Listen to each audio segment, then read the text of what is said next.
السلام علیکم ورحمۃ اللہ وبرکاتہ۔ اعوذ باللہ من الشیطان الرجیم، بسم اللہ الرحمن الرحیم، الحمد للہ رب العالمین، الصلاة والسلام علی سید الانبیاء والمرسلین، سیدنا و مولانا ابی القاسم محمد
خدمت کی اس ملت کی اس قوم کی و اس ادارے کو آباد کیے ہیں پروردگار عالم علماء کرام کی توفیقات خیر میں اضافہ فرما دے۔ پروردگار عالم پوری دنیا میں آج مظلوم ملتیں نام حسین ابن علی لے کر ظالمین کے خلاف برسر پیکار ہیں، بالخصوص ملت مظلوم کشمیر، بحرین، عراق، شام، لبنان، نائجیریا، قطیف، پاکستان و افغانستان۔ پروردگار عالم ان تمام مظلومین کو ظالمین پر غلبہ عنایت فرما دے۔ ظالمین مستکبرین شیاطین، بالخصوص امریکہ شیطان بزرگ، اسرائیل، آل سعود، نسل یہود، آل خلیفہ، طالبان و داعش و القاعدہ و ہندوستان، ان تمام ظالمین کو ظلم و شرک سمیت نیست و نابود فرما دے۔ پروردگار عالم تمام علماء حق، تمام مبلغین اعظام، تمام مراجع اعظام اور اکبر مسلمین جہان کو طول عمر عنایت فرما دے۔ پروردگار عالم ہمیں اس رہبر عظیم کی معرفت حاصل کرنے کی توفیق عنایت فرما دے۔ پروردگار عالم مرکز بیداری انقلاب اسلامی کو انقلاب امام مہدی سے متصل فرما دے۔ پروردگار عالم اپنے آخری حجت کے ظہور میں تعجیل فرما دے۔ ہم سب کو آپ کے اعوان و انصار میں سے ہونے کی توفیق عنایت فرما دے۔ آخر میں اپنی دعاؤں کی قبولیت اور حاجات کی برابری کے لیے اور نوجوان نسل کے ایمان کے اضافے کے لیے اور جن علماء نے اس ملت کی خدمت کی ہے ان تمام علماء حق کے جو مرحوم ہو چکے ہیں درجات کی بلندی کے لیے ایک مرتبہ درود پڑھے محمد و آل محمد پر۔ اللہم صلی علی محمد و آل محمد وعجل فرجہ۔ مختصراً موضوع ہجرت آپ کی خدمت میں بیان کرنا ہے۔ ہجرت کے موضوع پر کل مختصراً گفتگو کی اور بنیادی طور پر قرآنی موضوع ہے۔ ہجرت مسلمان کی اہم ترین علامت و صفت ہجرت کو قرار دی گئی اور اسی طرح کربلا کا اہم ترین پیغام اور نمایاں ترین پیغام، بہت سارے پیغامات ہیں کربلا کے، ایک اہم پیغام ہجرت کا ہے۔ البتہ شہید مرتضیٰ مطہری کے بقول کربلا ایک سمندر کی طرح ہے اور اس سمندر سے ہزاروں و لاکھوں قسم کے موجودات پائے جاتے ہیں، خود مچھلیاں کروڑوں کی تعداد میں ہیں، خشکی سے زیادہ مخلوقات سمندر میں پائی جاتی ہیں۔ اسی طرح شہید مرتضیٰ مطہری فرماتے ہیں کربلا کے اندر بھی سمندر جتنی جس طرح مخلوقات زیادہ ہے، کربلا کے پیغامات سمندر کی مخلوقات کے برابر ہیں۔ صدیاں چاہیے انسان کو عقل لڑائے، اور عقل انسانی بجائے دنیاوی کاموں میں صرف ہو، چوکوں اور مارکیٹوں میں ضائع ہو جائے، عقل انسانی آئے اور کربلا کے اس میدان میں عقل کو لڑائے، اور عقل کی طاقت سے انسان کربلا کی وہ موتی نکالے اور ملتوں کے سامنے پیش کرے، تو ہزارہ سال لگیں گے، پھر بھی کربلا کے پیغام ختم نہیں ہونے والے ہیں۔ لیکن ماشاءاللہ ان میں سے ایک اہم پیغام کربلا کا ہجرت ہے۔ ہجرت ترک کرنے کو کہتے ہیں، کسی چیز کو چھوڑ دینا، ترک کر دینا، اس کو کہتے ہیں ہجر و ہجرت کہلاتا ہے۔ اگر ایک انسان غلط عادت کا شکار ہو چکا ہے، سگریٹ نوشی کا شکار ہو چکا ہے، یہ عادت لگی ہے، اب رمضان المبارک جہاں اور بھی برکتیں ہیں، انسان پوری عادتوں کو رمضان المبارک میں ختم کر سکتا ہے۔ اس سگریٹ نوشی کو چھوڑ کر پاکیزگی کی طرف آنا، اس بری عادت سے اپنے آپ کو دور کرنا، اس عادت کو چھوڑنا، ترک کرنا، یہ ہجرت کہلاتا ہے۔ ہر طرح کے ترک اور چھوڑنے کو ہجرت کہا جاتا ہے۔ اب ہجرت کے 3 معنی کر عرض کیے تھے۔ ایک ہجرت ہے معصیت و گناہ والی سرزمین کو چھوڑ کر نیکی و عبادت والی سرزمین کی طرف حرکت کرنا، یہ ایک ہجرت ابتدائی نوعیت کی۔ انبیاء نے بھی کی ہے، امام حسین نے بھی کی ہے، مدینے کو چھوڑا، مکے کو چھوڑا، کوفے کو چھوڑا، کربلا میں آئے۔ کیوں آئے؟ تاکہ کربلا میں وہ عظیم قربانی دے سکے۔ حضرت موسیٰ بنی اسرائیل کے ساتھ رہتے تھے، انبیاء کی نسل تھی، فرعون کی غلامی میں تھی انبیاء کی نسل، سادات کی نسل فرعون کی غلام تھی۔ فرعون کی بلڈنگیں، فرعون کے اہرام مصر جو آج بھی عجوبے ہیں، یہ انہی غلام قوموں نے فرعون کی خوشنودی کے لیے بنائے ہیں۔ اور فرعون ان کی خواتین کو بے حیائی کے لیے استعمال کرتا، یذبحونہم ابناءہم ویستحیونہم نساءہم، ان کی خواتین کو بے حیائی اور مردوں کو قتل و غارت کا شکار کرتا تھا، یا ان کے کردار کو مارتا تھا، 400 افیون کا شکار بنا کر منشیات کا، یا انہیں گولی اور تلوار سے ان کے سر کو قلم کرتا تھا، یا ان کے فاسد میڈیا کے ذریعے سے کردار کا سر قلم کیا جاتا تھا۔ یہ فرعونی کردار تھا۔ وہ انبیاء کی نسل فرعون کی غلام بن گئی تھی، فرعون کے لیے اپنی صلاحیتیں نچھاور کر رہی تھی۔ حضرت موسیٰ نے فرعونی غلامی سے نکالنے کے لیے اپنی قوم کو آگاہ کیا، بیدار کیا، پیغام دیا، لیکن موسیٰ کے پیغام کو نہیں سنا۔ جناب موسیٰ نے آپ کے ایک پیروکار اور فرعون کے ایک پیروکار کی لڑائی ہوئی، حضرت موسیٰ نے باکسنگ مار کے فرعونی ایک بندے کو مار گرا دیا اور مار دیا اسے۔ آپ کو نکلنا پڑا وہ سرزمین جہاں فرعون کی غلامی میں بنی اسرائیل رہے، وہاں زمانے کا رہبر و امام موسیٰ بیٹھنا پسند نہیں کرتے، یا تو اس سرزمین کی غلامی کو، خسرت کو بدل کر امامت کے لیے اس ملت کو تیار کرتے ہیں، یا اس سرزمین کو چھوڑ کر کسی اور سرزمین کی طرف حرکت کرتے ہیں۔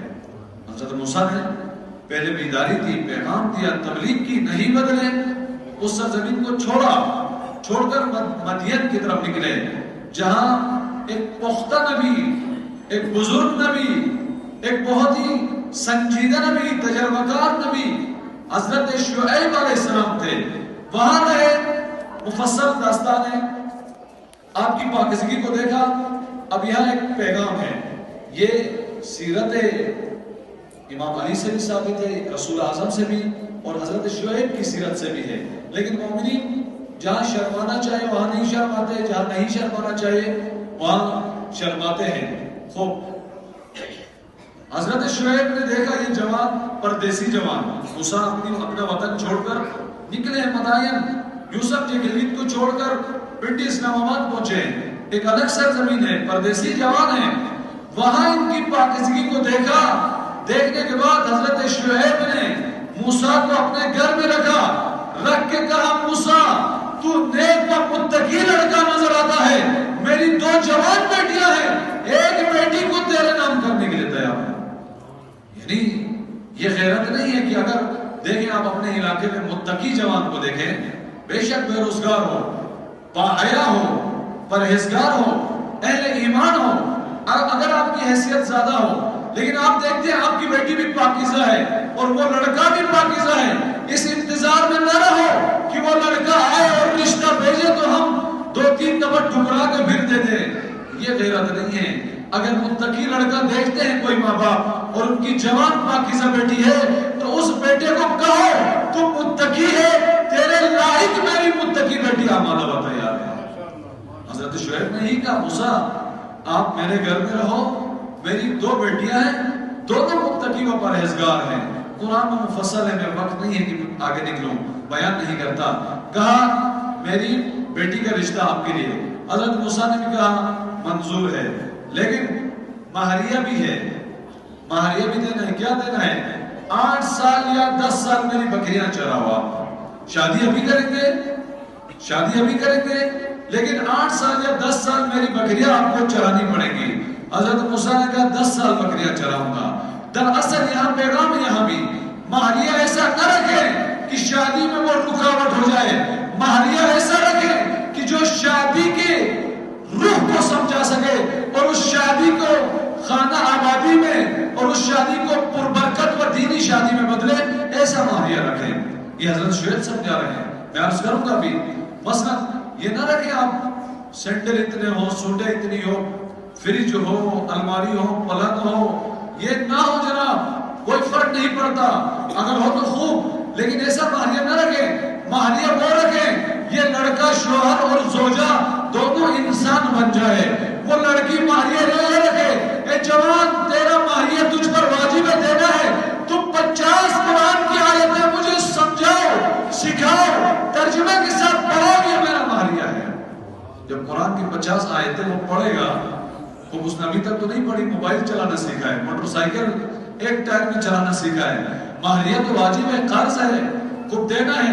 تو 50 آیتیں پڑھے گا، پڑھنے کے لیے پڑھنا پڑے گا، خوب 2-4 مہینے پڑھنا پڑے گا اسے، پھر پڑھائے گا اپنی زوجہ کو تو یہ دونوں انسان بن جائیں گے. مہریہ ایسا ہوگی زندگی شادی کامیاب شادی بن جائے. ورنہ وہ ایک شادی ہوئی تھی، کسی جوان سے پوچھا آپ نے اس خاتون سے شادی کیوں کی؟ ہماری شادیوں کا معیار یہ ہے. انبیاء کی شادیوں کا معیار عرض کیا کہ مہریہ کے ذریعے سے موسیٰ کی تربیت کرنی تھی. 8 سال و 10 سال ایک تجربہ کار نبی کے پاس رکھ کر بکریاں بہانا تھی. دراصل شعیب کی تربیت تھی 10 سالہ، تاکہ موسیٰ تربیت پا کر پھر اپنی قوم کی طرف پلٹ جائے اور فرعون کو اپنی ٹیکنالوجی کے غرور سمیت دریائے نیل میں غرق کر دے. اس تک اس مہریہ کی تربیت نے پہنچایا. ہماری شادیوں کا معیار کیا ہے؟ ایک جوان سے پوچھا کیوں کی اس لڑکی سے شادی؟ کہا اس کے سینڈل مجھے پسند آ گئے.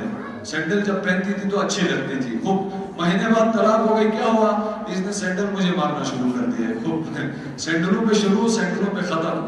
نہ تقویٰ پہ شروع کریں، تقویٰ پہ ختم کریں. ہجرت کریں اس معیار زندگی سے.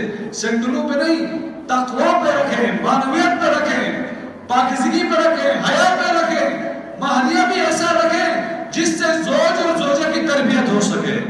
کہے کہ 50 آیتیں 50 احادیث سناؤ ہمیں، یہ تیرا مہریہ ہے، معاف کر دیا، یہی سمجھاؤ. اب سمجھانے کے لیے دین پڑھنا پڑے گا. اب دین پڑھے گا تو احادیث میں زوج اور زوجہ کے والدین کے حقوق ذکر کیے گئے ہیں. اب یہ حقوق کو پامال نہیں کرے گا. اس روڈ بنانے والے بلڈوزر کی طرح بیوی اور بچوں اور ملت اور دین کے حقوق پامال نہیں کریں گے. اس طرح کے مہریہ رکھیں. ہجرت کریں، اپنے غیر دینی معیار زندگی سے دینی معیار کی طرف ہجرت کریں. یہ پیغام دے رہے عاشوراء، کربلا. ایک ہجرت زمین کو چھوڑنا ہے، ایک ہجرت گناہ و معصیت کو چھوڑنا ہے. اللہ کو گناہ کرانے والی سرزمین بھی پسند نہیں ہے اور گنہگار دل بھی پسند نہیں ہے خدا کو. خدا نے فرمایا کہ دل کی امانت میں نے تجھے دی ہے، اور دل اسے نہیں کہتے جس میں سبزی منڈیوں کی سبزیوں کی محبت ہو، جس میں گارمنٹس کی چوڑیوں اور سینڈلوں کی محبت ہو. یہ دل نہیں ہے، وہ سبزی منڈی ہے. دل کو سبزی منڈی نہ بناؤ، دل کو گارمنٹس کی دکان نہ بناؤ، دل کو جوان موبائل کی دکان نہ بناؤ، دل کو منشیات کی دکان نہ بناؤ. دل کو اللہ کے لیے خالص کر دو. اور وہ دل جس میں گناہ ہو، معصیت ہو، وہ دل خدا کو قبول نہیں ہے. عاشوراء کا پیغام یہی ہے. وہ لشکر جو امام حسین کو شہید کرانے کے لیے آیا تھا، وہ کون سا لشکر تھا؟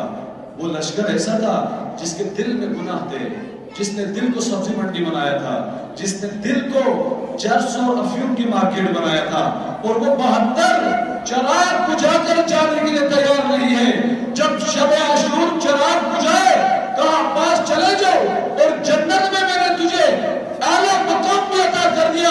عباس نے کہا یہ تو ایک جان ہے مولا، اگر خدا 1000 جانیں دے پھر مار دیا جائے مجھے راہ حسین پر، پھر جلا دیا جائے، پھر رات بنا دیا جائے، پھر دریا میں بہا دیا جائے، پھر زندہ کیا جائے، پھر مار دیا جائے، پھر آگ میں جلا دیا جائے، پھر رات بنا دیا جائے، پھر پانی میں مجھے بہا دیا جائے، 1000 بار نام حسین پر مرنے کے لیے تیار ہوں، لیکن ایک انچ بھی راہ ولایت سے پیچھے ہٹنے کے لیے تیار نہیں ہوں۔ یہ 2 لشکر تھے، ایک لشکر وہ 72 انہوں نے معصیت کی سرزمین کو چھوڑ دیا تھا، وہ سرزمین جہاں اللہ کے احکام کو نہیں لاگو کر سکتے اس کو ترک کر دیا تھا، ان دوستیوں کو چھوڑ دیا تھا جو دوستیاں نمازوں اور مسجدوں اور دینی مراکز سے دور کرے، ان عادتوں کو چھوڑ دیا تھا جو عادتیں آپ کو عبادات سے روکے، مناجات سے روکے، ان عادتوں کو ترک کر کے ایسی عادتیں اپنانے کا درس دیتا ہے کربلا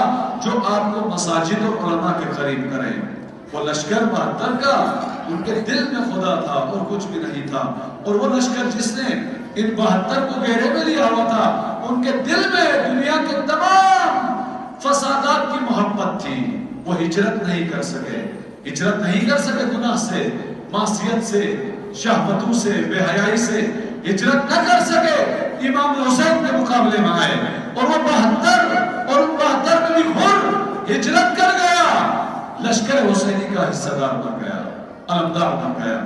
آج ایک اور واقعہ ہے کہ ہجرت کو بیان کروں، سہیل ابن قین، آپ نے سنا ہوگا، چھوٹے بچے خواتین حتماً سنیں اس کو توجہ کے ساتھ، سہیل ابن قین نے بھی ہجرت کی۔ اب آپ اندازہ کریں جوانان، خواتین، بزرگان، اب اگر ہم سہیل ابن قین کی طرح ہجرت کریں، عزم کریں آج معصیت کی سرزمین کو چھوڑنا ہے، گناہ کی عادتوں کو ترک کر کے اطاعت و خدا کی بندگی کی راہ کی طرف آنے کا عزم کرنا عزاداری ہے، اور جو یہ عزم کرے وہی عزادار ہے۔ صرف نام حسین پہ حلوے کھانا، بسکٹ کھانا، نہ یہ عزاداری نہیں ہے۔ نام حسین پر عزم لینا، امید لینا، اور گناہ کو چھوڑنا، بے حیائی کو چھوڑنا، بے حجابی کو چھوڑنا، عبادتوں کو اگر ترک کیا ہے تو آؤ آپ آج عبادتوں کی طرف، حسین بلا رہے ہیں۔ سہیل ابن قین کون تھے؟ سہیل ابن قین امام مدینے سے نکلے، 4 مہینے مکے میں رہے، تبلیغ کرتے، کیوں؟ مکے میں حج کے لیے آتے تھے پورے اسلام کے مؤمنین دیندار، وہاں تبلیغ کی امام نے، لیکن کسی کو بھی آنے کی توفیق نہیں ملی، امام کا پیغام نہیں سمجھے، اپنے کاروبار ہو، مارکیٹ ہو، دنیا ہو، واٹس ایپ ہو، فیس بک ہو، موبائل ہو، دنیا داری میں مصروف رہے، کوئی امام حسین کے ساتھ نہیں آئے تو صرف 72 جن میں اکثر بچے اور خواتین تھے۔ مکے سے کربلا کی طرف آ رہے تھے، ایک لشکر کا سردار سہیل ابن قین، بڑے لشکر کا سردار، بہت مالدار انسان، بہت صاحب حیثیت انسان معاشرتی طور پر، یہ بھی کاروان لے کر آگے بڑھ رہا تھا۔ امام حسین کی پوری کوشش تھی اس سہیل ابن قین کے لشکر میں آئے اور اسے بھی دعوت دے اپنی طرف آنے کی، لیکن اس کی ایک مشکل تھی، ایک تو وہ امام حسین کا دشمن تھا، سہیل ابن قین مخالف تھا، اس کا عقیدہ یہ تھا معاذ اللہ اہل شام کے پروپیگنڈے کا اثر ہو کر، آج بھی میڈیا پروپیگنڈا کرتا ہے نا، آج کہتا ہے آپ پاکستانی ہو، رہبر معظم ایرانی رہبر ہیں، خوب یہ اگر آپ نے مان لیا تو کون سے معصوم امام پاکستان میں آئے ہیں؟ کوئی نبی پاکستان میں آئے ہیں؟ کوئی معصوم امام پاکستان میں آئے ہیں؟ اگر ہم پاکستانی ہوئے وہ عرب ہو جائیں گے، فاصلہ تو آ گیا، یہ خدناسیت ہے، دین کے اندر ان جغرافیوں کی، ان تعصبات کی کوئی گنجائش نہیں ہے۔ زمین اور رنگ و بو و زبان کی بنیاد پر تعصب کرنا یہ شرک ہے دین کے اندر، اور اس کا بانی کلرز کیا بابا اس کا شیطان ہے، اس تعصب سے بچنا ہے، عبادتوں کو ضائع کراتا ہے۔ خیر، شام کی حکومت نے پروپیگنڈا کیا، 4000 اس طرح کے ممبر بنائے ہیں، یوں سمجھے آج کی زبان میں 4000 میڈیا چینل بنائے، بنا کر دنیا کو سمجھائے معاذ اللہ علی نماز نہیں پڑھتے. ہمارے بارے میں کہتے تو اچھی بات تھی، ہم ایسے ہی ہیں، ہم نماز نہیں پڑھتے. ایک مومن سے پنجاب میں پوچھا بھائی رمضان المبارک میں مومنین دن میں کتنی ٹائم کھانا کھاتے ہیں آج کل؟ رمضان میں کہا مومنین 3 ٹائم کھاتے ہیں ماشاءاللہ پابندی کے ساتھ، پھر بھی مومن ہے. اتنا کانکریٹ ایمان کی رمضان المبارک میں دن میں صبح دوپہر شام کھانا کھا کے بھی پھر بھی مومن ہے، پھر بھی جنت کی اگلی سیٹ پر قبضہ کرنے کی امید میں ہے. جائیں گے تو پتہ لگے گا کہ قبر کا پہلا دن ہی کیسا گزرے گا، پھر اسی دن مولا ہی چھت کھول کریں گے، پھر نکیر و منکر کے حوالے کریں گے کہ یہ میرے ماننے والے اس طرح ہوں تو ان کی سزا ہی زیادہ ہے. زہیر بن کین کا عقیدہ یہ تھا، 4000 ممبر نے یہ بتایا تھا معاذ اللہ امیر المومنین نماز نہیں پڑھتے. جب امام مسجد میں شہید ہوئے تو شام میں لوگ کیا تعجب کر رہے تھے، علی مسجد میں کیوں گئے تھے، علی کا مسجد سے کیا کام؟ ہمارے بارے میں کہے تو بات سمجھ میں آئے گی کہ مارکیٹوں سے ہمیں فرصت ہی نہیں ملتی کہ مسجد میں آ جائیں. لیکن امیر المومنین امام المتقین مناجات دعا کہ امام، لیکن پروپیگنڈا کیا گیا ایک یہ، دوسرا پروپیگنڈا یہ کیا معاذ اللہ امام خلیفہ سوم کے قاتل ہیں، جسے بچانے کی بہت کوشش کی تھی امام نے. یہ پروپیگنڈا کیا، اس زہیر بن کین نے بھی اسی پروپیگنڈے کو مانا تھا اور امام کا دشمن بنا تھا اور امام حسین کا بھی. ملنا نہیں چاہ رہا تھا، یہ مخالف تھا اور امام اس سے ملنا چاہ رہا تھا، زہیر ملنا نہیں چاہ رہا تھا. اور جہاں بھی یہ پڑاؤ ڈالتا اپنے کاروان کو روکتا، امام کو دیکھتے ہی فرار کرتا تھا، فرار کرتا تھا. 3-4 دفعہ امام نے کوشش کی اسے روک کر سمجھائے، اس کے ذہن سے وہ کنفیوژن، وہ میڈیا کی کنفیوژن دور کرے، لیکن یہ بھاگ جاتا تھا امام کے کاروان کو دیکھ کر. ایک مرتبہ امام نے بہت خوبصورت مہارت اپنائی. اب اندازہ کریں امام ہدایت کے امام ہیں، امام میں آپ کی ہدایت کے بھی تلاش میں ہیں. تم زہیر کھانا کھا رہے تھے، کاروان کو کسی صحرا میں روک کر دروازے پہ دستک دی، امام کا قاصد آیا، کہا زہیر تجھے زہرا کا بیٹا بلا رہے ہیں. زہیر کا نوالا منہ میں رہ گیا، نہ اس کو باہر نکل سکا، اگل سکا، نہ اندر نکل سکا. حیران ہو گئے، منہ کھولے، یوں کیا کہتی ہے اس نے؟ کہا مولا حسین آپ کو بلا رہے ہیں، آپ کے قریب آ گئے ہیں، آپ کے کاروان کے قریب پڑاؤ ڈالا ہے، خیمے لگا دیے. زہیر نے کہا میں نہیں جاؤں گا، میں ملنا نہیں چاہ رہا. یہاں سے میرے مائیں بہنیں توجہ کریں. زہیر کی زوجہ نے کہا زہیر تو کتنا بدقسمت انسان ہے، تجھے شافع محشر بلا رہے ہیں، تجھے زہرا کا لخت جگر بلا رہے ہیں، تجھے کوئی معمولی انسان نہیں بلا رہے، تجھے حسین بلا رہے ہیں. حسین، اے زہیر تیری کیا قسمت کہ تو حسین کی زیارت کر لے. اگر نہیں جاتا نہ جانا، تو میرے بدلے چوڑیاں پہن لے، میں زہرا کے بیٹے کو لبیک کہنے کے لیے چلی جاتی ہوں. زہیر کی غیرت جاگ گئی، زہیر ملنے کے لیے چلے گئے. یہاں پیغام ہے مائیں بہنیں، اگر مرد زہیر کی طرح چوڑیاں پہن لے اور دین کی ذمہ داریاں اور دین کی تبلیغ کے لیے قدم نہ اٹھائے، زہیر کی زوجہ کی طرح خواتین آپ اپنے گھر کے زہیر کی غیرت اور جرت میں اضافہ کرنا. زہیر کی زوجہ نے جب غیرت کا احساس دلایا، زہیر ملنے کے لیے گئے. اب دیکھیں امام کے پیغام کی طاقت. جوانان ہجرت کروائی امام نے زہیر کو، کہاں سے اٹھایا؟ وہ تو امام سے ملنا نہیں چاہ رہا تھا، وہ تو امام کا دشمن بنا بیٹھا تھا، وہ جو امام کو قاتل سمجھ رہا تھا معاذ اللہ، ملنا نہیں چاہ رہا، امام سے بھاگ رہا تھا. مختصر دورانی کی ملاقات، 5 منٹ کی ملاقات ہو گئی. گیا تھا زہیر کچھ اور تھا، واپس آیا زہیر کچھ اور تھا. گیا تھا ملنے نہیں چاہ رہا تھا، جب پلٹ کر آیا سر جھکا ہوا تھا.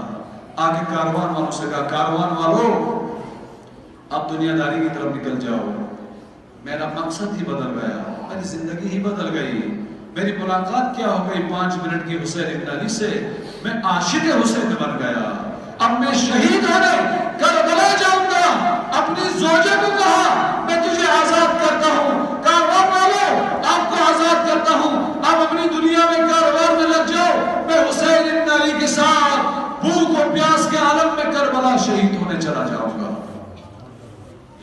کروائی مولا نے. معصیت، کنفیوژن، امامت سے لا تعلقی کی سرزمین کو چھڑوا کر زہیر کو مجاہد کربلا بنایا، سردار کربلا بنایا.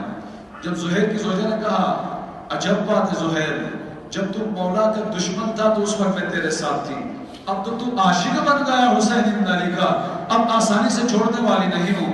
زہیر تو شہید ہو جائے گا مجھے معلوم ہے، چونکہ حسین کا کارواں شہادت کی طرف جا رہا ہے. لیکن زہیر ایک وعدہ کرنا، جب آپ شہید ہو جاؤ گے اور آپ کے سرانے پر مادر حسین زہرا آئے گی تو زہرا کے سامنے اس کنیز کی شفاعت کر لینا. یہ وعدہ کرتے تو میں چلی جاتی ہوں. درود پڑھے محمد و آل محمد.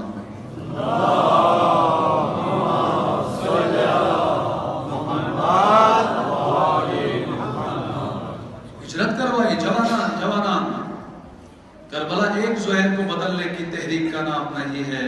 کربلا ہر شہر، ہر گھر، ہر گلی، ہر ملک میں موجود وہ زہیر جو آج کے فرعونی میڈیا کے پروپیگنڈے کا شکار ہو کر یا فساد کی راہ میں نکلا ہے، یا لا تعلقی کی راہ میں نکلا ہے، یا امام کو چھوڑ کر کسی اور گلی میں جا رہا ہے، اور امام اس زہیر کی تلاش میں مارکیٹوں میں بھی آتا ہے، بازاروں میں بھی آتا ہے، سکولوں میں بھی آتا ہے، گھروں میں بھی آتا ہے، اور تیرے دل کے دروازے پہ ہر روز دستک دیتا ہے.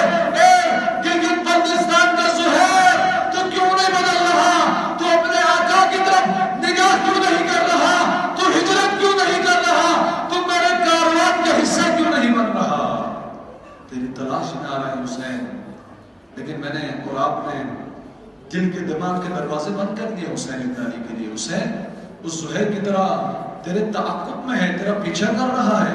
بس ایک بار اس زہیر ابن قین کی طرف مڑ کے دیکھ لو، یہ زہرا کا لال تیری تقدیر بدل دے گا، تیرے مقاصد بدل دے گا، تیرے راستہ بدل دے گا، تیری ذہنیت بدل دے گا، تیرا کردار بدل دے گا. اور اب تیرے کردار پر یہ ملت شرمندہ نہیں ہوگی، بلکہ یہ ملت فخر کرے گی تیرے کردار پر. اس طرح کی ہجرت کرانے کا نام عزاداری امام حسین ہے.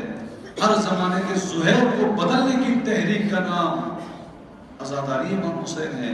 اگر ہم نہ بدلے، معصیت اور گناہ کو نہیں چھوڑ سکے، ہدایت اور پاکیزگی کی طرف نہ آ سکے، پھر میں اور آپ کی بخشش نہیں ہے. مومنین، جوانان، خواتین و حضرات، جوانوں کی گناہ بھی ملتوں کو دھکیل دیتے پیچھے، اور جوانوں کی توبہ و استغفار و مناجات بھی ملتوں کی تقدیر بدل دیتے ہیں. جوانوں کے گناہ بھی ملتوں کو گہری کھائی میں گرا دیتے ہیں پستی میں، اور جوانوں کی مناجات و عبادتیں بھی ملتوں کو خاک سے خدا تک اٹھاتی ہیں. اب یہ ہمارے جوانوں پر ہے کون سا راستہ اختیار کرتے ہیں. انا ہدیناہ السبیل اما شاکرا و کفورا. خدا نے آپ کو نیکی اور بدی، برائی اور نیکی، پستی اور عبادت کا راستہ دکھایا. اب میں اور آپ کے اختیار پہ ہے کون سا راستہ لے. بنی اسرائیل کے 1 سال تک بارش نہیں ہوئی. حضرت موسیٰ کے دور میں جوانان اب اپنی طاقت کا اندازہ لگائیں. 1 سال تک بارش نہیں ہوئی. حضرت موسیٰ نے استسقاء کی بارش برسانے کی نماز، ہر مشکل کی کنجی نماز ہے جوانان، ہر مشکل کی کنجی نماز. جس کی نماز قبول ہو گئی اس کی خیرات بھی قبول، اس کی مناجات بھی قبول، اس کی خدمت خلق بھی قبول، اس کی عبادتیں بھی قبول. ان قبلت ما سواها، ان ردت ما سواها. اگر نماز قبول ہو گئی، چھوٹے سے چھوٹے عمل تک بڑے سے بڑا عمل قبول ہو گیا. اگر نماز پڑھی ہی نہیں، یا ٹائم ہی نہیں ملا، یا قبول ہی نہیں ہوئی، تمام عبادتیں ریجیکٹ ہو جائیں گی. نماز کے بغیر ایسے ہے تمام عبادتیں جیسے بغیر وضو کے آپ نماز پڑھیں، خدا نہ خواستہ وہ نماز شب بھی کسی کام کی نہیں ہے اگر بغیر وضو کی عبادتیں پڑھیں. اسی طرح عبادتوں کی وضو نماز ہے. اگر نماز پڑھ لیا تمام عبادتیں قبول، اگر نماز نہیں پڑھی تمام عبادتیں نابود. اسی لیے جہنم جانے کے 4 راستوں میں سے ایک راستہ کیا ہے؟ لم نکن من المصلین. جہنمیوں جہنم میں کیسے آ گئے؟ ما سلککم فی السقر. جہنم میں کیسے آ گئے؟ لم نکن من المصلین. ہم نماز نہیں پڑھتے تھے.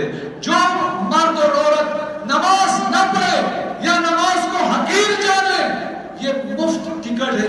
جانے کا، جہنم جائیں گے، کوئی بچا نہیں سکتا۔ بنی اسرائیل حضرت موسیٰ کے دور میں بارش نہیں ہوئی، اس بارش کو برسانے کے لیے حکم خدا سے حضرت موسیٰ نے صحرا میں لے جا کر پوری ملت کو کہا دعا کرو، نماز پڑھو، بارش برسے گی۔ نماز پڑھی پھر بھی بارش نہیں ہوئی۔ خدا کی طرف سے وحی آئی، موسیٰ تیری بستی میں ایک جوان گنہگار ہے، ایک جوان گنہگار ہے، اس جوان کے گناہوں کی وجہ سے پورے 1 سال بارش نہیں ہو رہی۔ تیرے متقی و پرہیزگار حاجی، زوار، نماز شب پڑھنے والے، دعائیں پڑھنے والے مرد و خواتین وہ بھی مشکل میں ہے۔ گناہ ایک نے کیا ہے، سزا سب کو مل رہی ہے، وہ بھی ایک جوان کا گناہ۔ پورے 1 سال کی بارش رکا دی، فصلیں نہیں، بے روزگاری عام، اس سال کوئی کھانے پینے کے لیے نہیں۔ حضرت موسیٰ نے قوم کو اٹھا کر کہا خدا کے سامنے معافی مانگتے ہیں، آئے معصیت کو چھوڑ کر خدا کے سامنے توبہ و استغفار کریں۔ یہ ہجرت کرنے کے لیے موسیٰ نے صحرا میں لے کر گئے حضرت موسیٰ۔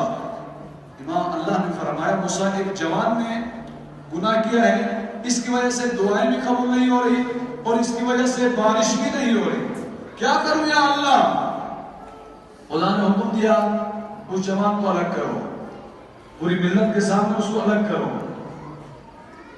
جب یہ حکم حضرت موسیٰ نے ملت کے سامنے سنایا کہ آپ کے درمیان ایک جوان ہے، گنہگار ہے، اس کی وجہ سے بارشیں نہیں ہوئی اور وہ جوان نکل جائے، الگ ہو جائے، اس جوان نے دل ہی دل میں مناجات شروع کر دی، یا غفار الذنوب یا ستار العیوب، اے وہ ہزاروں پردوں میں ہمارے گناہوں کو چھپانے والا وہ خدا، یا غفار الذنوب، اے وہ خدا جو گناہوں کو مغفرت دیتا ہے، مٹا دیتا ہے، فرشتوں کو بھی پتہ لگانے نہیں دیتا۔ اب تک میں نے گناہ کیے، یہ میں گناہگار ہوں، میری وجہ سے 1 سال تک بارش نہیں ہوئی، اے خدا تیری مغفرت کے دروازے کو دیکھ کر میرا دل بڑا ہو گیا تھا۔ یہ نہیں کہ میں نے تجھ سے معصیت کی تھی، تو غفار الذنوب تھا، تو چھپاتا رہا، میں گناہ کرتا رہا، اے خدا اب تک میری عزت تو نے بچا لی ہے، کیا تو مجھے ذلیل کرے گا پوری امت کے سامنے؟ خدایا میرے گناہوں کو معاف کر دے، بخش دے خدایا۔ اس جوان نے مناجات شروع کر دی اور اوپر سے بارش ہونا شروع ہو گئی، بارش کی برسات ہو گئی۔ حضرت موسیٰ بھی خوشی خوشی گھر آ گئے، پوری ملت بھی خوشی خوشی گھر آ گئی۔ گھر آ کے پتہ لگا حضرت موسیٰ کو خدا نے تو کہا تھا اس جوان کو الگ کرو گے تو بارش ہوگی، الگ نہیں کرو گے تو بارش نہیں ہوگی۔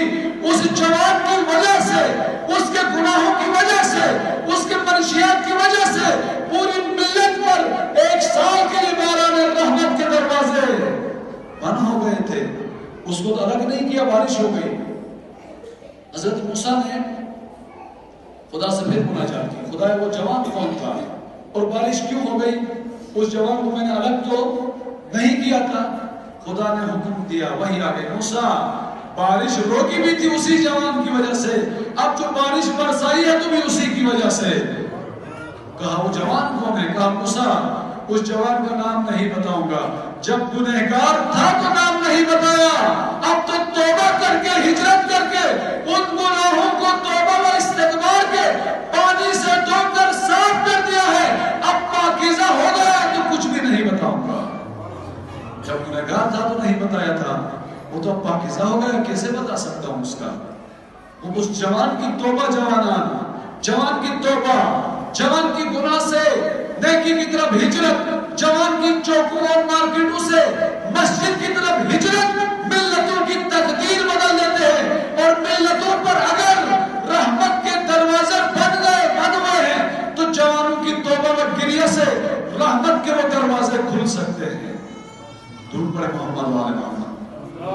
اللہم صلی علی محمد وآل محمد وعجل فرج۔ یہ ہجرت امام حسین کرا رہے ہیں۔ جوانا مشکل ہم نے کیا کہ جن چیزوں کو ترک کرنا چاہیے انہیں ترک نہیں کیا ہے، اور جن چیزوں کو اپنانا چاہیے تھا انہیں ترک کر دیا ہے۔ مسجدوں میں آنا ہے جوانا، مسجدوں کی زینت آپ ہو، امام بارگاہوں کی زینت آپ ہو، دینی مجالس کی زینت آپ ہو۔ جوان مائیں اور بہنیں، ہم نے اپنی دینی مراکز کو خالی کر دیا ہے، مارکیٹوں کو بھر دیا ہے. جوانا مسجد میں تیری زندگی بنے گی، مارکیٹوں میں. رسول اکرم بھی جاتے تھے تو جلدی جاتے تھے، جلدی آتے تھے. ویسے بھی مومن کے لیے مستحب ہے بازار جاؤ، جلدی خریداری کر کے آ جاؤ.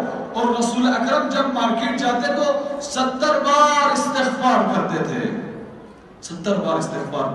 ہم نے بازاروں، مارکیٹوں اور ہوٹلوں کو سجایا ہوا ہے، آدھی زندگی ہماری وہاں صرف ہو رہی ہے اور مسجدوں کو ویران کیا ہوا ہے. یہ ہجرت، الٹی ہجرت کی ہم نے. نیکیوں کو، اطاعت کو چھوڑ کر گناہوں کی سرزمین کی طرف حرکت کی ہے. یہ ہجرت سکھانے کے لیے نہیں آئی عزاداری جوانا، بلکہ معصیت کو چھوڑ کر تقویٰ کی طرف آ جانا، بے حیائی کو چھوڑ کر ہدایت کی طرف آ جانا، غفلت کو چھوڑ کر اطاعت کی طرف آ جانا. یہ کربلا کا پیغام ہے. سیدھی ہجرت کریں، الٹی ہجرت نہ کریں. علماء کرام فرماتے ہیں، ہر جملہ امام خمینی فرماتے تھے، مسجد اسلام کا مورچہ ہے، مسجد اسلام کا مورچہ ہے، مدارس اسلام کی چھاونیاں ہیں، ممبر اسلام کا او پی ہے، وہ بلند چوٹی جہاں سے دشمن کو دیکھ کر، دشمن کی منصوبہ بندی پر حملہ ہو کر ایک ملت کو جہاں سے بچایا جاتا ہے، اس او پی کا نام ممبر ہے. لیکن آپ اندازہ کریں، جس ملت کی چھاونیاں بھی خالی ہوں، جس ملت کے مورچے بھی خالی ہوں، جس ملت کے او پی بھی خالی ہوں، کیا وہ ملت دشمنوں سے بچ سکتی ہے؟ آج اگر خدا نہ خواستہ ہمارے فوجی جوانان بلند بالا مورچے چھوڑ کر چھاونیوں کو خالی کر کے مارکیٹوں کی طرف چلے جائیں، واٹس ایپ اور فیس بک اور منشیات کی راہ نکل جائیں، کیا دشمن ایک دن میں ہماری ناموس کی حرمت پامال نہیں کرے گا؟ یقینی بات ہے. لہذا مساجد کو بھی آباد کرو، مدارس کو بھی آباد کرو، ممبر کو بھی آباد کرو. ان کو خالی نہ رکھو. جوانان محراب کہا جاتا ہے جہاں پیش نماز آ کر نماز پڑھاتے ہیں، اس جگہ کو کہا جاتا ہے محراب. حرب سے، حرب عربی لفظ ہے، حرب جنگ کی جگہ ہے. پیش نماز تو نماز پڑھانے آتے ہیں، جنگ کرنے کی جگہ تو نہیں ہے. نہ، یہ پیش نماز ایک وہ فوجی ہے جو تیرے زمینی دشمن سے لڑتا ہے. یہ پیش نماز محراب میں جنگ کی جگہ پہ کھڑا ہے، تجھے نفس امارہ کے دشمن کے مقابلے میں آمادہ و تیار کرنے کی جگہ کا نام محراب ہے. اور وہ امت جو اس پیش نماز کے پیچھے نماز پڑھتی ہے، سجدے میں جا لاتی ہے، رکوع میں جا لاتی ہے، یہ پریکٹس ہے کہ یہ امام نفس امارہ کے شیطان کے خلاف جو بھی اقدام اٹھائے گا، یہ ملت اس کے شانہ بشانہ کھڑی ہے. اس تیاری کا نام ہے. لیکن جو ملت مدارس چھاونیاں ہیں، ہم نے چھاونیوں میں کیا کیا ہے؟ اب کچھ حکومت پاکستان نے اعداد و شمار بیان کیے ہیں دینی مدارس کے. 15 لاکھ اس وقت دینی مدارس کے طالب علم ہیں، 15 لاکھ. اس میں تقریباً 60 سے 65% آبادی ہمارے بریلوی سنی بھائیوں کی ہے، جو اہل بیت کو بھی مانتے ہیں، نعت و منقبت بھی پڑھتے ہیں. تو 65% پاکستان کی 22-23 کروڑ آبادی کے 65%، تقریباً 16-15 کروڑ آبادی ان کی. اور وہابی تفکر جو اہل بیت کی توہین کرتا ہے، جو ریالوں اور ڈالروں کا نتیجہ ہے، یہ ناصور 10% ہے پاکستان میں، اور شیعہ 25% ہیں. 5 کروڑ سے 7 کروڑ شیعہ پاکستان میں رہتے ہیں. ان تمام کے طالب علم جو مدارس میں ہیں ملا کر 15 لاکھ بنتے ہیں. اب آپ اندازہ کریں ہم نے کیا کیا. جوانان، خواتین، وہ جو 65% آبادی ہے بریلوی ہمارے سنی بھائیوں کی جو اہل بیت کو بھی مانتے ہیں، 65 یعنی 16 کروڑ آبادی میں 5 لاکھ ان کے بچے ہیں مدارس میں. 5 لاکھ. اور وہ وہابی 10% ہیں، 2 کروڑ بھی نہیں، مشکل سے 10 لاکھ طالب علم ہیں ان کے مدارس میں.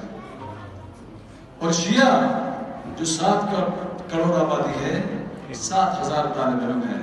7,000 بھی دینیات سینٹر کے ملا کے، جس کو ہوٹل چلانا نہیں آیا مدرسے میں بھیج دیا، پنکچر لگا نہیں سکا مدرسے میں بھیج دیا، سائیکل کے پنکچر نہیں لگا سکتا ٹیوب ہی کھا جاتا ہے اسے مدرسے میں بھیج دیا. پھر پوری ملت کو اڑا کے کھا جائے گا. پٹاخے والی ملت کو ہم نے بھیج دیا. شادیوں میں بجائے نام حسین اور خدا کا نام لے کر شادیوں کا آغاز کرے اور نکاح کے خطبے میں منشور زندگی زوج اور زوجہ کے بتانے کے ہم اس وقت پٹاخے اڑاتے ہیں، زندگی کا آغاز پٹاخوں سے کرے تو ایسے بچے نکلیں گے جو پٹاخوں سے پوری ملت کو اڑا دیں گے، چوکوں کو اڑا دیں گے، مارکیٹوں کو اڑا دیں گے۔ 7,000 ہمارے دینی مراکز میں ہیں، اور 7,000 میں ہم سب جانتے ہیں وہ بچے نہیں ہیں جس نے بورڈ ٹاپ کیا ہو اس کو امام صادق کا مکتب پڑھانے کے لیے نہیں بیچتے، اسے پہنچتے آکسفورڈ یونیورسٹی، آغا خان یونیورسٹی، فلاں یونیورسٹی۔ خوب جو نالائق ہے، نکما ہے، موبائل چلا بھی نہیں سکتا، کھول بھی نہیں سکتا، اس کو بیچتے امام صادق کا مکتب پڑھنے کے لیے۔ عزیز من، آئنسٹائن سے زیادہ عقل امام صادق کے مکتب کو پڑھنے کے لیے ضرورت ہے۔ چھاؤنیوں کو آباد کریں، مدارس چھاؤنیاں ہیں، قابل لائق بچوں کو بھیجیں۔ یہ چھاؤنیاں ہیں، چھاؤنیوں سے مورچوں میں سپاہی آتے ہیں۔ اگر آج خدا نہ خواستہ پاکستانی فوج کی چھاؤنیاں اگر خراب ہو گئی، مورچے بھی خالی ہو جائیں گے۔ مورچوں میں چھاؤنیوں سے گزر کر آتے ہیں، چھاؤنیوں کو بھی آباد کرنا ہے۔ مسجد سنگر ہے، مورچہ ہے، جہاں سے دشمن نفس امارہ کے شیطان کا مقابلہ کرتے ہیں۔ یہاں پر ہر روز خواتین، مرد، جوانان آئیں، آ کر نفس امارہ کے شیطان کے خلاف پلاننگ کر کے، حملہ کر کے ہر چوک میں اسے شکست دینے کا عزم مسجد سے سیکھ کر جائیں۔ اور ممبر دشمن شناسی کا اوپی ہے۔ یوسفی کردار مسجدوں سے بن سکتے ہیں، ان سنگروں کو خالی نہ کریں۔ کون سا یوسف؟ آج چوک چوک میں زلیخا کھڑی ہے۔ زلیخا ہر وہ وسیلہ زلیخا ہے آج جو جوانوں کو ایمان سے دور کرے، حیا سے دور کر کے شہوتوں اور بے حیائی کی طرف لے جائے۔ ہر وہ ذریعہ، ہر وہ ٹول، ہر وہ وسیلہ زلیخا بن کر جوانوں کے ایمان کا اغوا کرنے کے لیے کھڑے ہیں۔ آج ایک زلیخا نہیں ہے، ہزاروں زلیخا ہیں۔ حضرت یوسف پاکیزہ کردار کے حامل نبی تھے۔ 9 دروازے بند کیے زلیخا نے، 9 دروازے بند کر کے آخر میں اندر میں ایک کمرے میں لے جا کر یوسف کو گناہ کی دعوت دی اور دھمکی بھی دی کہ یوسف اگر میرے گناہ کی دعوت کو قبول نہیں کیا تجھے زندان میں ڈالا جائے گا۔ یعنی زلیخا کے محل میں یوسف کے لیے گناہ کرنا آسان تھا، گناہ سے بچنا بہت مشکل تھا۔ لیکن یوسف کون سا کردار ہے جوانان؟ یہ رول ماڈل ہے یوسف۔ قرآن میں سورہ یوسف مکمل پوری کہانی یوسف کی اس لیے نہیں رکھی کہ وہ قرآن کی آیتیں پڑھ کر اردو کے لیے ثواب بھیج رہے ہیں۔ یہ سورہ یوسف زندوں کے لیے ہے، جوان لڑکیوں اور لڑکوں کے لیے ہے۔ بجائے جوان لڑکوں اور لڑکیوں کے ہاتھ میں موبائل اور ٹچ موبائل دینے کے بجائے سورہ یوسف کی تفسیر دے دو، آج کے زلیخا کے فساد کی دعوت سے بچ جائیں گے۔ 9 دروازے بند کر کے دھمکی دی یوسف کو، اگر گناہ نہیں کیا زندان میں ڈالا جائے گا، بدنام کیا جائے گا تجھے۔ زلیخا معمولی خاتون نہیں تھی، بادشاہ کی زوجہ تھی، اس کی بات چلنی تھی، ولو جھوٹی بات تھی۔ حضرت یوسف نے کیا کہا؟ السجن احب لی، اے زلیخا تیرے گناہ کی دعوت پاک و پاکیزہ روح رکھنے والے یوسف کے لیے ایسی ہے، کہا ٹھکرا کر کہا السجن احب لی، میرے لیے زلیخا کے لیے محل، یہ فیسلٹیز والا محل زندان سے زیادہ خطرناک ہے، مجھے زندان اس محل سے پسند ہے۔ کیوں یوسف؟ زندان میں میرا جسم قید ہے، میری روح آزاد ہے، اس محل میں میری روح قید ہے، گناہ کی دعوت ہے، شہوتوں کی دعوت ہے، میری حیا کا سودا ہو رہا ہے، میرا جسم آزاد ہے، مجھے وہ زندان پسند ہے۔ اے زلیخا تیری دھمکیوں سے ڈر کر گناہ کی طرف آنے والا نہیں ہوں، حیا کو ترک نہیں کروں گا، میں گناہ کی طرف نہیں آؤں گا، زندان میں جانے کے لیے تیار ہوں۔ جوانا حضرت یوسف کے اس کردار سے ہر چوک میں کبھی کوئی موبائل زلیخا بنی ہوئی ہے، کبھی کوئی ٹی وی چینل زلیخا بنا ہے، کبھی کوئی منشیات پرست دوست زلیخا بنا ہوا ہے، کبھی کوئی فساد کا مرکز کالج و یونیورسٹی، کوئی مارکیٹ زلیخا بن کر تیرے ایمان و حیا اور قربانی مانگ رہی ہے، وہاں یوسف کی غیرت کی طرح جذبہ ایمانی سے بتاؤ السجن احب لی، اس گناہ کی دعوت سے ہم بچ کر زندان جانے کے لیے تیار ہیں۔ درود پڑھے محمد و آل محمد پر۔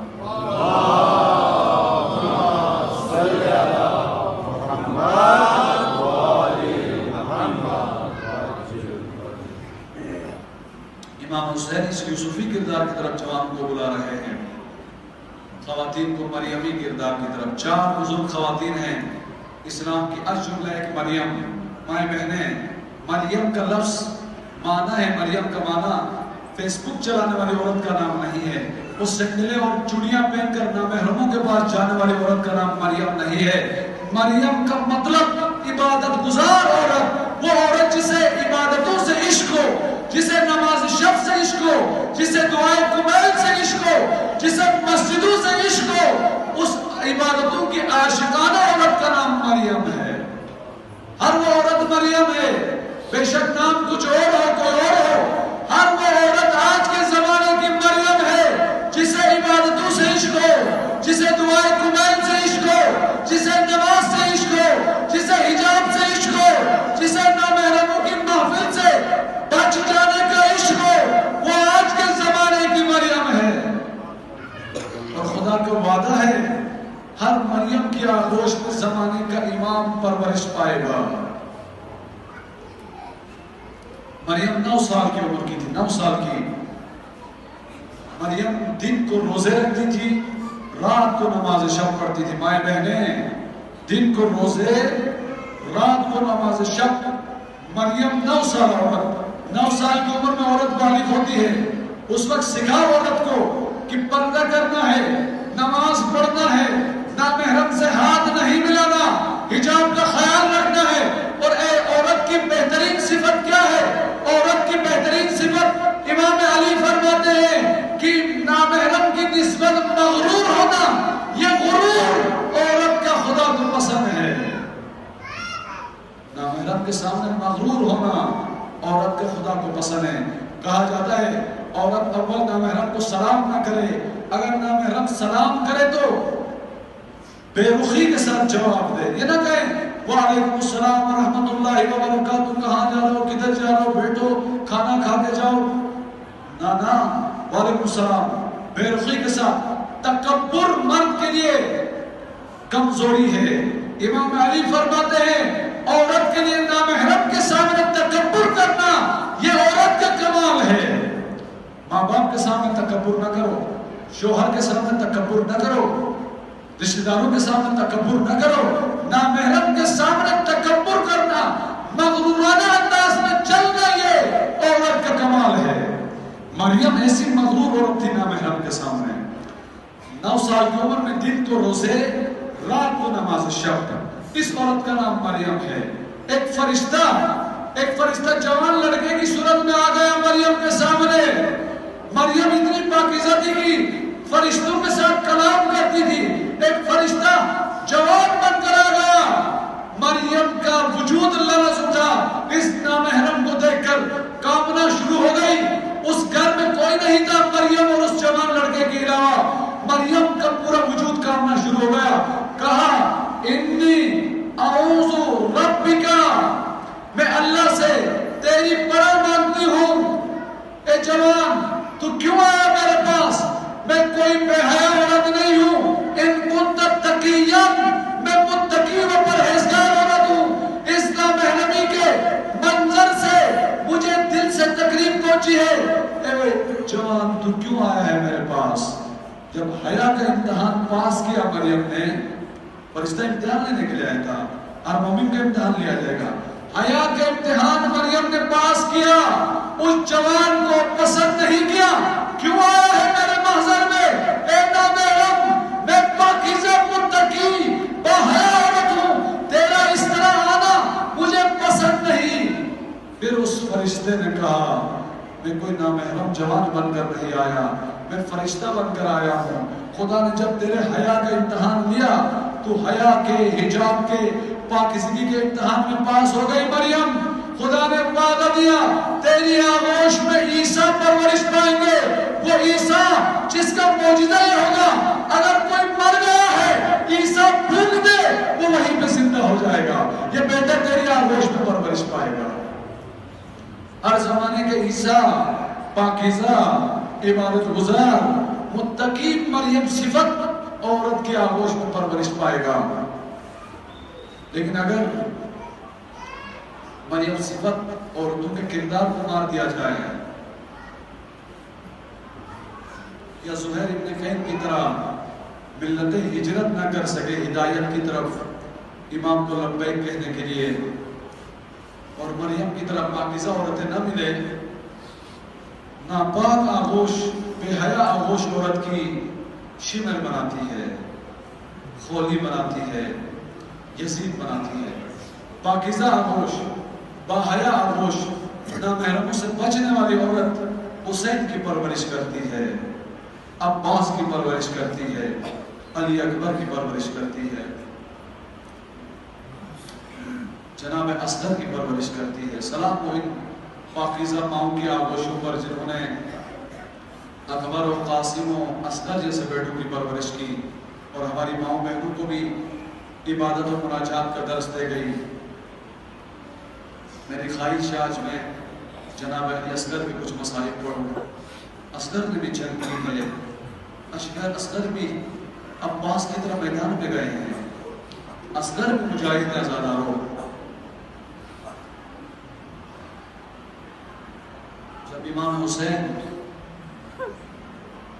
کربلا کے میدان میں چلے گئے، حل من ناصر ینصرنا حل من یصدکم حل من ذاب یصد عن حرام رسول اللہ، ہے کوئی غیرت مند جوان جو رسول کی بیٹیوں کا دفاع کرے، ان کے پردے کی حفاظت کرے، حل من ناصر ینصرنا، ہے کوئی پاکیزہ ماں کی آغوش کا بیٹا جو حسین کی نصرت کرے و مدد کرے، ہے کوئی باحیا خاتون اسے پاکیزہ عورت کی تربیت کر کے حسین کو لبیک کہنے کے لیے تیار کرے۔ یہ حل من ناصر ینصرنا کی صدا مائیں بہنیں آپ کے دل میں ہر روز پڑھنی چاہے، اور کربلائی ماؤں کی طرح اپنی آغوش کی، حیا کی، حجاب کی عبادت کر کے، عبادتوں کے عاشق ہو کر، اصغر جیسے بیٹے پرورش کر کے حسین کی راہ میں قربان کرنا ہے آپ نے۔ حل من ناصر ینصرنا کی صدا بلند ہو گئی عزاداروں۔ دو افراد نے جواب دیا ہے، ایک بیمار امام سجاد زینب کے دوش پر سہارا لے کر کہا، بھوپی اللہ میرا بابا بڑا ہے، مجھے میدان کربلا میں چلو، میرا بابا مدد و نصرت مانگ رہے، میں لبیک کہنا چاہتا ہوں، بھوپی اللہ ذرا سہارا دے کر مجھے میدان کربلا لے چلو، اجرکم ربکم۔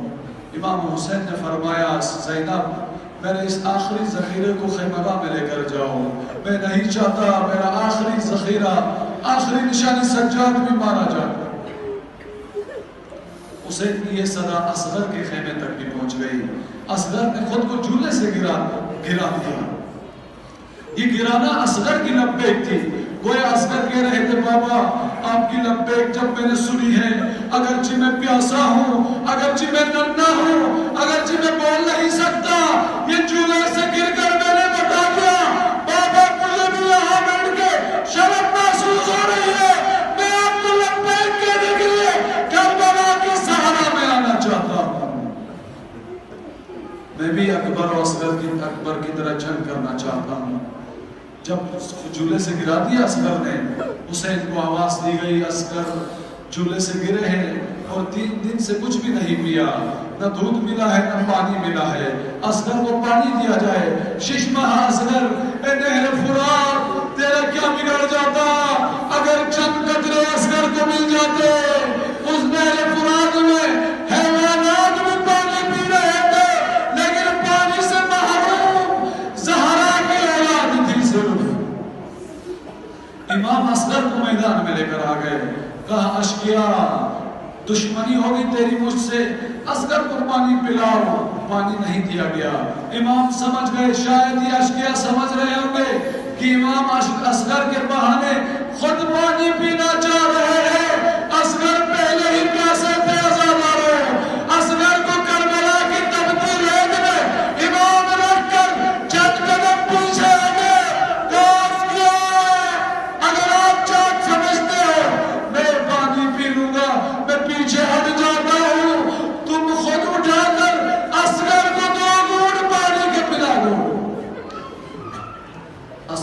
پانی نہیں دیا گیا. امام نے اصغر کو اٹھایا. اصغر تیری قسمت میں پانی نہیں ہے, تو بہت جلد حوض کوثر سے باہر جا رہا کہ ہاتھوں سے پانی پیے گا. اتنے میں اصغر کا میدان میں آنا, لشکر یزید میں بحران پیدا ہو گیا, تفرقہ ایجاد ہو گیا. کچھ نے کہا کہ میں انصافی ہے, ارے حیوان تو بھی پانی پی رہے ہیں, اس اصغر کو پانی دیا جائے. ایک بلا کتنا پانی پیے گا؟ 2 قطرے پانی ہی پیے گا. اتنے میں عمر سعد نے کہا, اور بلا اگر یہ اصغر مزید تھوڑی دیر کربلا میں رہے گا تو میرے لشکر کو فتح کرے گا, یہ بھی عباس کی طرح میرے لشکر پر قابض ہو جائے گا. اور بلا تو اصغر کے اس خوش گلے کا نشانہ لے لے. اجرکم ربکم. اور بلا نے جس تیر کا انتخاب کیا آزادارو, اس تیر سے بڑے بڑے حیوانوں کا نشانہ دیا جاتا تھا. بڑے بڑے ہاتھیوں اور اونٹوں کے سر کو قلم کرنے کے لیے اس تیر کا انتخاب کیا جاتا تھا. اور بلا نے اتنے بڑے تیر کو اصغر کے خوش گلے کے لیے انتخاب کیا آزادارو. اجرکم ربکم. حرملا نشانہ لیتے ہیں, پھر پلٹ جاتے ہیں, پھر نشانہ لیتے ہیں اصغر کے گلے کا, پھر پلٹ جاتے ہیں. عمر سعد نے کہا, حرملا تو ماہر تیر انداز تھا, تو کیوں پلٹ رہا ہے؟ کہا تو دیکھ نہیں رہا پشت خیمے ایک ماں دروازے پہ آ کر مجھے گویا یوں کہہ رہی ہے, اے حرملا تیرا تیر بہت بڑا ہے, میرے اصغر کا گلا خوش ہے, میرا اصغر ننھا ہے, تیرے اس تیر کو برداشت نہیں کر سکے گا. اس حرملا نے رحم نہیں کیا, اس ماں کی فریاد کو نہیں سنا, اصغر کے ننھے گلے کا نشانہ لیا. اصغر مچھلی کی طرح تڑپ تڑپ کر شہید ہو گیا. الا لعنۃ اللہ علی القوم الظالمین فسيعلم الذين ظلموا أي منقلب ينقلبون. اللهم إني أسألك باسمك العظيم الأعظم الأجل الأكرم يا الله يا الله يا الله يا الله يا الله. پروردگار عالم بحق شہادت علی اصغر ہماری ماؤں بہنوں کے حیا و پاکیزگی میں اضافہ فرما دے. پروردگار عالم اس مجلس میں شریک تمام مومنین و مومنات کی توفیقات خیر میں اضافہ فرما دے. پروردگار عالم اس مجلس میں شریک تمام مومنین و مومنات ان کے مرحومین و ہمارے والدین کے گناہان کبیرہ و صغیرہ عفو درگزر فرما دے. پروردگار عالم اس مجلس میں شریک کوئی بے روزگار ہے, کوئی بے اولاد ہے, کوئی مریض ہے, کوئی مصیبت زدہ ہے, کوئی کسی مشکل و گرفتاری کا شکار ہے, بحق بیمار کربلا ان تمام مومنین و مومنات کی جملہ تمام پریشانی کو برطرف فرما دے. پروردگار عالم ہماری نوجوان نسل کو سیرت حضرت یوسف پر چل کر اپنی حیا و پاکیزگی کی حفاظت کرنے کی توفیق عنایت فرما دے. پروردگار عالم اس خطے کو تعلیمات اہل بیت کے خطے میں بدلنے کی توفیق عنایت فرما دے. پروردگار عالم اس خطے کے جوانوں, بزرگوں, خواتین کو دینی غیرت کا مظاہرہ کرتے ہوئے دینی مراکز و مساجد کو آباد کرنے کی توفیق عنایت فرما دے.